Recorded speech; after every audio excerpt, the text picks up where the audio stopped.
This is the Para Cave Podcast, proudly brought to you by major sponsor Parramatta Leagues Club, home of the Eels, and also home of Jack's Pale Ale.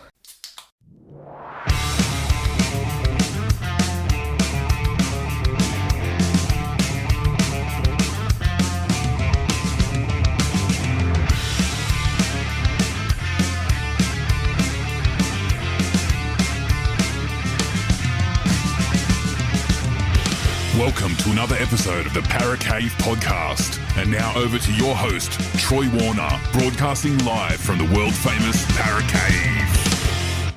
And yes, hello and welcome back to another episode of the Para Cave Podcast. Troy Warner here. It is the game review podcast of the Parramatta Eels, who played the Penrith Panthers in round number 19 of the NRL Premiership, and it was a win to the Panthers, unfortunately, in the Battle of the West. 22,792 at Commbank Stadium yesterday, and it was a 6-2 victory, which probably the Panthers ran away with it in the end of the game. However, in the first half, it was 12 points to 10. Now, it was it was a great start from Parramatta. Kidione Kautoga, or as we like to call him on this podcast and also on the Talking Para podcast, who I think actually started it, Kit Kat, got the first try. Now, it was a great little short side play from Dylan Brown, who was actually starting the game at hooker, had the tape around their head as well, maybe to protect the ears, the cauliflower ears, I guess, so he didn't get those, or look like a real rugby league hooker, I guess, maybe, but he had the tape around his ears, and anyway, it was a great little dummy half play from himself. We got the ball to Dylan Walker, and Dylan Walker did the old double pump and passed it to Kit Kat, who he basically scored untouched, so it was a great start to Parramatta. Unfortunately, though, the Panthers, they came back. Tom Jenkins scored the next try and got the Panthers back into the game. It was 6-4 then. And then Zach Lomax, he scored a great try in the corner. Unfortunately, couldn't convert that try, but it was a great pass from Bailey Simonson, who's come back from injury. And look, congratulations to Bailey on his performance and also reaching 100 NRL games as well. A massive effort for him, and hopefully we see many more, not only in the NRL but for the blue and golds of the Eels.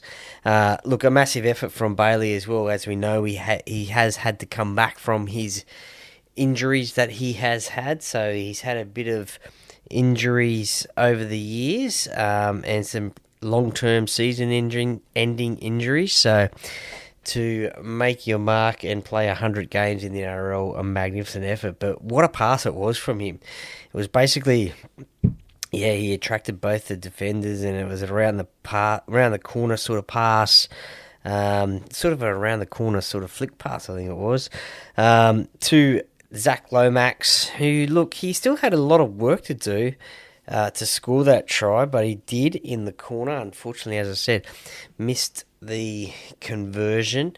Look, a little bit later on as well, there was another short side sort of play, and the Eels, they ran down the short side, Josh Adekar's side, and Sean Russell had the ball and he got the pass away. Unfortunately, it was deflected down from Paul Alamotti, the Panthers winger, and went in a touch. But if that doesn't happen, then it would have been a simple thing of the Fox having the ball, running down the sideline, Sean Russell backing up on the inside.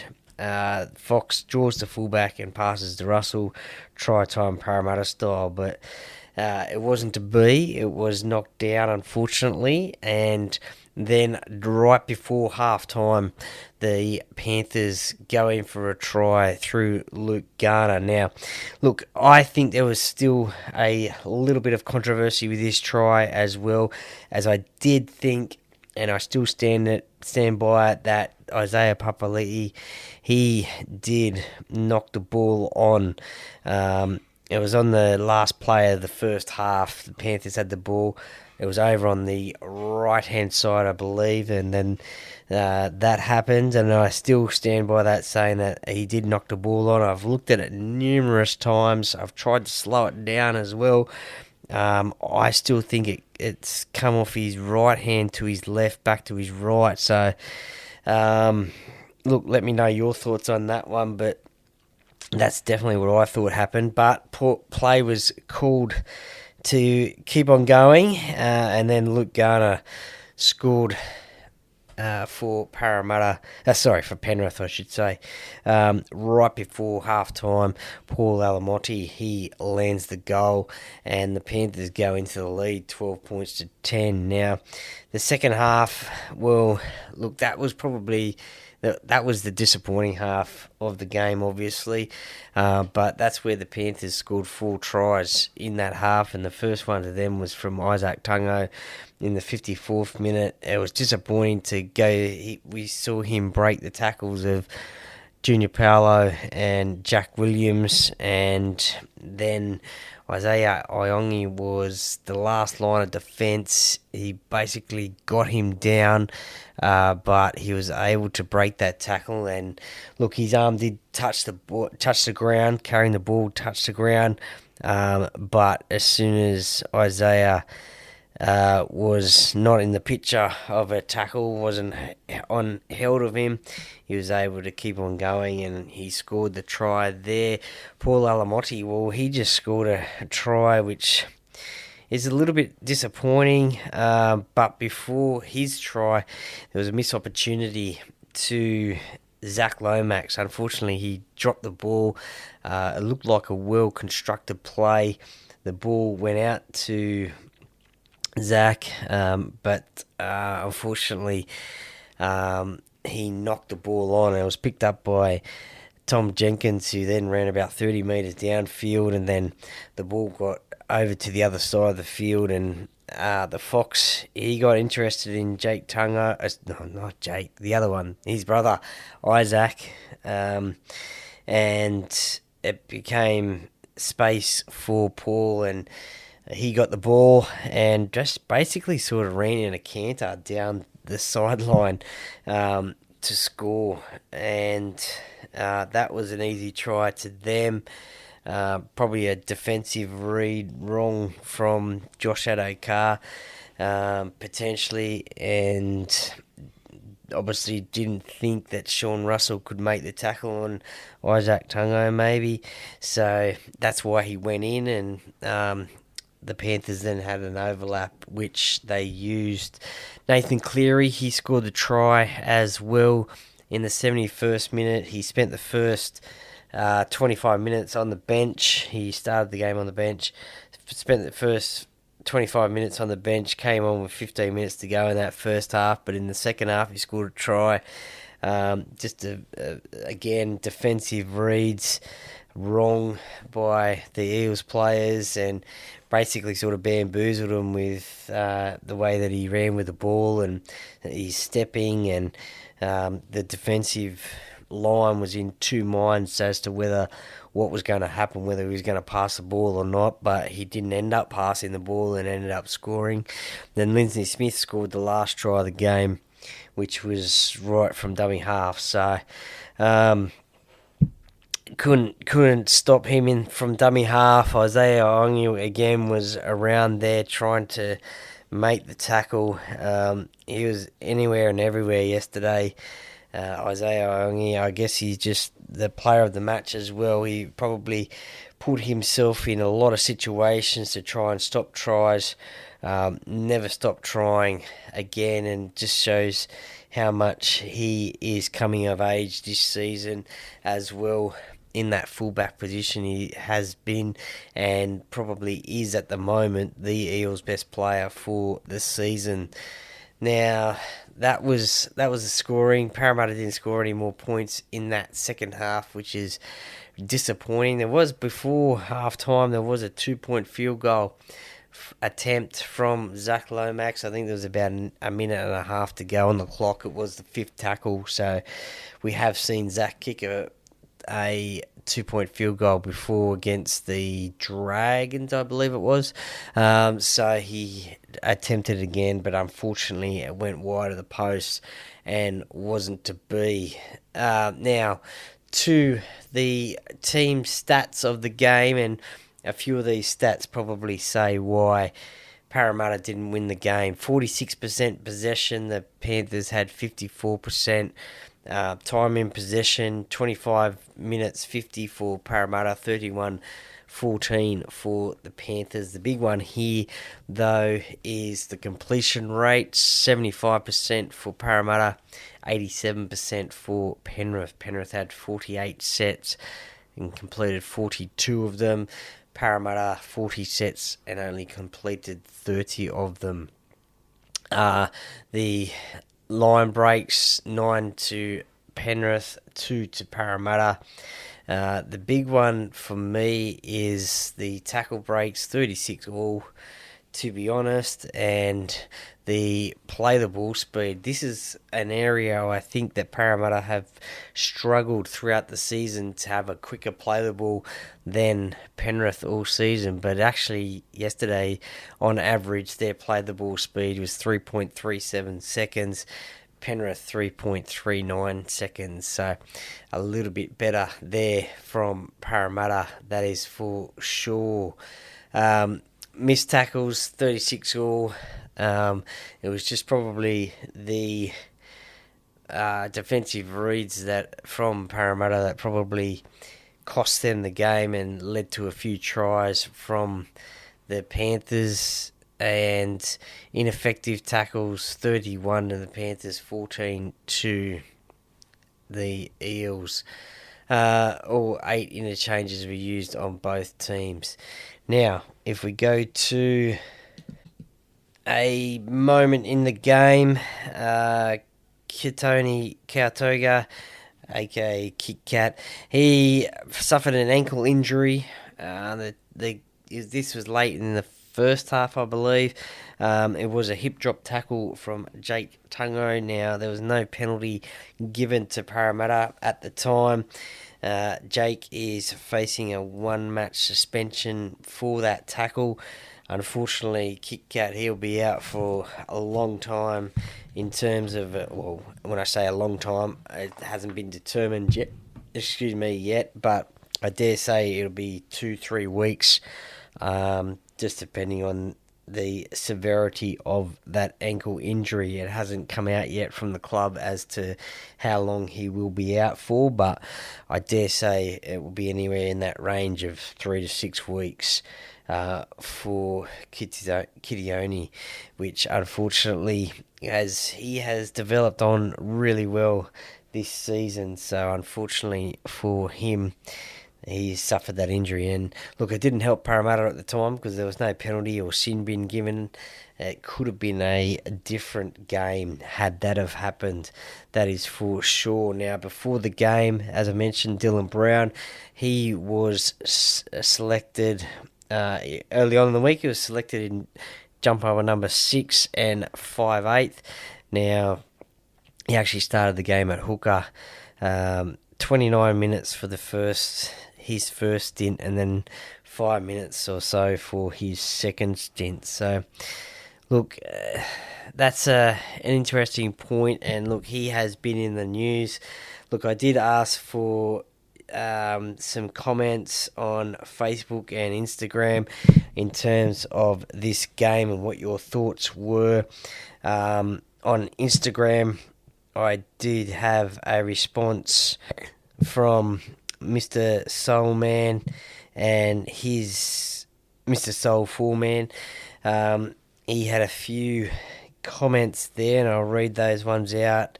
Where do I start? There was a knock-on by the Panthers resulting in a try. Well, I think that's the one I was talking about before with Isaiah Papali'i knocking the ball on, and then it ended up going out over to the other side of the field for Luke Garner to score, so I agree with him on that one. The hip drop tackle on Kit Kat, no sin bin. Yep, absolutely.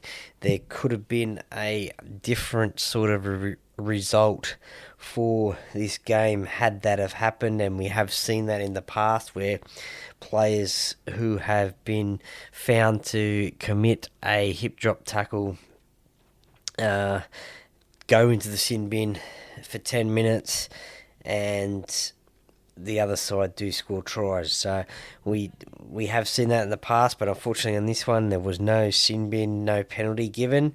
Number 3, Brown playing 9 when Talon De Silva should have started Brown off the bench.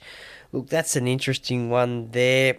I think maybe because it was Talon's first game for the club, maybe. That is why Dylan Brown started in the 9 position.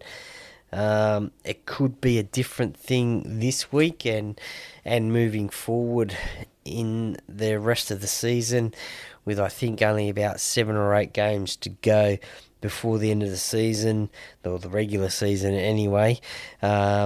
So I think Coach Jason Riles has come out and said that now we will probably look towards the future, and the future being 2026, and probably Joash Papali will be the number 6 moving forward. So it'll be interesting to see what actually happens and comes to fruition on Team List Tuesday, which we will find out obviously on Tuesday. So it would be interesting to see how that comes about, and also will be interesting as well in terms of when Mitchell Moses comes back into this side. Where does that leave Dylan Brown? Number 4, he's got here, Jason Riles has to rest Jermaine Hopgood. He isn't up to NRL level. Look, Jermaine, I'm not really sure what is going on with Jermaine, to be honest, this season. He hasn't he hasn't starred, I guess, in terms of or played in terms of what we think he or thought he could do, or what we've seen him do. 7 runs for 49 metres, and also 24 tackles, 96% tackle efficiency. So we are used to seeing him making about 50 or so tackles. He did play 39 minutes of the game and did come off the interchange bench as well. So he just played 39 minutes straight off the interchange bench as well when he came onto the field. So, look, he has... Yeah, I think if you asked him personally, he probably would agree that he hasn't had the season that he would have liked to have had. I don't know what it is about Jermaine. Maybe his confidence levels are down, and especially when it comes to things like the offloads and the missed tackles and the mistakes, maybe his confidence level is down as well. So who knows with Jermaine, but we know he can do it, and he is a good player. He was selected in the squad for Queensland for game number 3 by Coach Billy Slater. He did play Origin. What was it, last year, I think it was. So we do know that he is a champion player, so he can get to that representative style ability. I don't know what he needs to do to get that, but I'm sure the coaching staff will be all over that one. And his last point was Charlie Geimer isn't an NRL player at the moment. Well, look, I don't know about that one. I think Charlie, he played 80 minutes yesterday in the second row, 13 runs, 96 metres, and also made 54 tackles with only 3 missed tackles. So, look, I think that's a pretty fair effort of a game, to be honest. I was really impressed with Charlie when he came onto the scene last year, as we all were. He had a blinder of a game and then unfortunately got injured and was out for the rest of the season. So that potentially has held him back a little bit. But look, I think he's one of the good young players that we do have. In terms of not being ready at the moment for NRL, well, I don't know who else you put in that position. As I said, we will see Kit Kat, Ketoni, Kautoga injured for a few weeks now, so that will be a position that we Parramatta need to fill. Kelma Tuolagi is still suspended for another 2 weeks, I think it is. He is out of action. Sean Lane is on personal leave at the moment as well. So I think Charlie Geimer. I think also Luca Moretti. He's injured as well at the moment as well. So look, Charlie Geimer's probably the guy that you're going to put in there at the moment because I think stocks are a little bit low. If we go to the Paracave Podcast Facebook page, comment from Dave Johnston: terrible defence in the second half, Brown to New South Wales Cup. That is a feeling of a lot of Parramatta supporters in terms of having Joash Papali in at 5'8" because he is the future. Dylan Brown isn't. He's off to Newcastle next year, as we all know, if you haven't listened, if you've been under a rock and you haven't seen that one. So Brown to New South Wales Cup. I think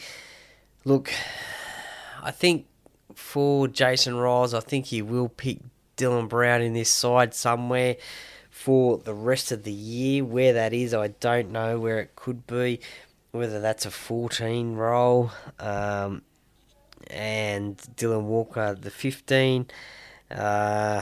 Two sort of, I guess, similar players in terms of ball playing. Look, I don't know what's going to happen there, so just have to wait and see. But I don't think he will play New South Wales Cup for Parramatta anytime soon.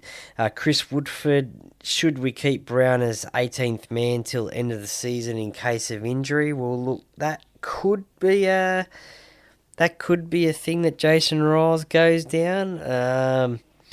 I know I just said that he probably will get picked in this side somewhere in that 17, but that could be an option, especially when Mitchell Moses comes back into this side from injury, which I do believe Jason Riles did say it would be another 2 weeks. Look, I don't have any inside information or anything, but I believe that, I'm only guessing as well, that he will be playing this week against the Raiders, so we'll just have to wait and see. Tom Shearer: with Joash set to be our long-term 6, where do you think Dylan Brown slots into the team now? Well, I just think maybe a 14 jersey, or as Chris mentioned, maybe an 18th man. And with Penasini returning, who drops out for him, or does he go to New South Wales Cup? That is an interesting one because we have seen that Bailey Simonson is back now and playing in the centres. You've got Sean Russell there at the moment as well. He has done pretty much a good job this season. A few errors in his game here and there, but he has filled in pretty well. I think he's only played on the wing a couple of times, mostly in the centre position this year.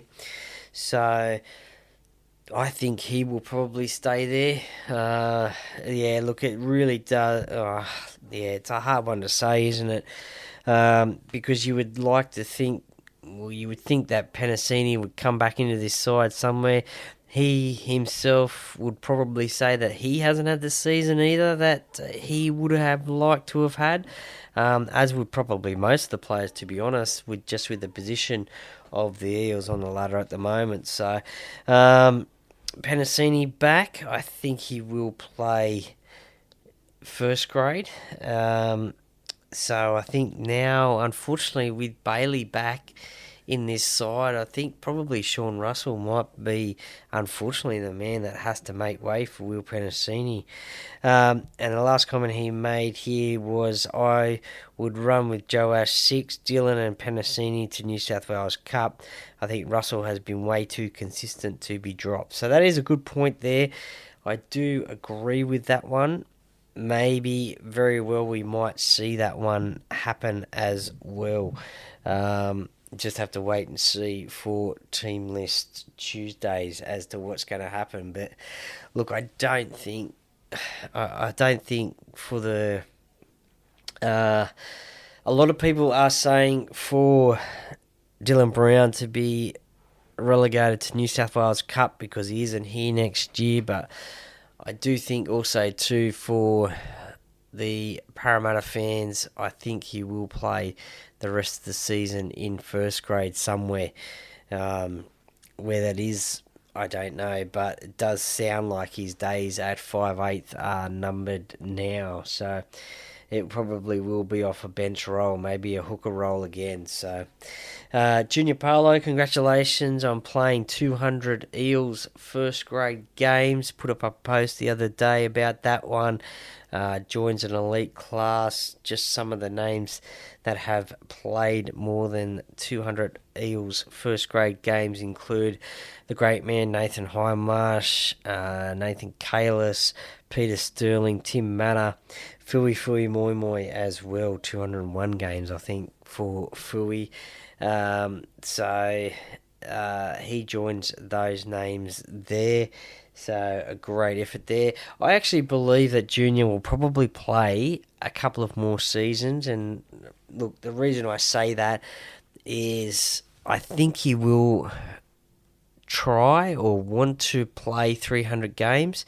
I know he probably hasn't had the impact that he used to have when he was playing State of Origin football, but look, if he can be on the bench maybe and be at a reasonable price, I think his experience is what Parramatta would need for these young front rowers like Sam Tuivasa, who made his return on the weekend and had a pretty reasonable game on his return. 24 minutes, 10 runs, 82 metres, and also 14 tackles as well. So he had a pretty fair game on his return. He did play New South Wales Cup the week before, but his return to first grade. So I do think that maybe Junior might come back as a bench forward perhaps, but just have to wait and see. You do see him have some great impacts in games, especially against the rivals.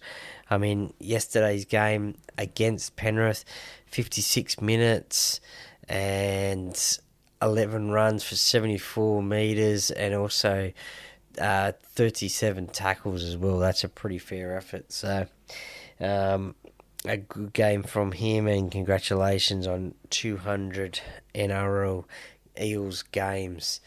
For some quick little stats here, run meters, Zach Lomax 202. We see that from him every single week. Isaiah Iongi here, as I said, he just keeps on getting better and better. 157 metres. The Fox, 133. Bailey, on his return, 124 metres. And Jack Williams, who had a pretty solid game as well, 116 metres. In the tackle department, Charlie Geimer, 54. Junior, 37, as I just mentioned. Jack Williams, 35. Talon De Silva was pretty solid on his Eels club debut, 33. And Dylan Walker and Dean Hawkins, 27 tackles each. Look, that is the game review for the Eels and Panthers. We do see now the Eels still sit in 15th position on the NRL ladder on 16 points. They're on the same amount of points as the Tigers and also the Rabbitohs, who haven't had their third bye yet. So, and Newcastle Knights as well. They are on 16 points. They haven't had their third bye yet. So, depending on for and against, those sides may leapfrog. The Rabbitohs may leapfrog the Eels. on points and for and against. So we'll just have to wait and see what happens. So every game from now on in is a crucial game for the Parramatta Eels. Their next game is against the Canberra Raiders, which isn't an easy task. The Raiders coming off their second bye of the season. They still have one more to go, but to beat them down there in Canberra will be tough. 3 p.m. game on Saturday. The Raiders are on top of the table, so Parramatta don't have the best of records down in Canberra as it is. So just have to wait and see what happens there, but a big test for the Parramatta Eels to get the victory against the Canberra Raiders down there. And look, just a quick side note, the NRLW side went down to the Warriors 14 points to 0. Look, it's always going to be hard to get the victory over in New Zealand, especially with the Warriors getting smashed the week before, then going back home, trying to impress in front of their home fans. But I think it was more the handling errors that cost Parramatta, especially at the start of the game as well. I think the very first set there was a knock on and the Warriors went in to score. I think the NRLW side also play in Canberra as well before the NRL, so big game down there, Parramatta and Canberra, both in the men's and the women's. So that will be some great footy on offer. Thank you very much for listening to this game review, Eels and Panthers. I really appreciate it. Give me a follow on Spotify, Apple, Instagram, and also Facebook as well. Share it with your family and friends. And look, I will still say that this podcast is by the fan, for the fans. Go Para! Alan, how you going, Bruss. mate? Are you a Paracave podcast listener? I am, bro. It's a Okay. great podcast. Everyone tune in. Sure. Go Para.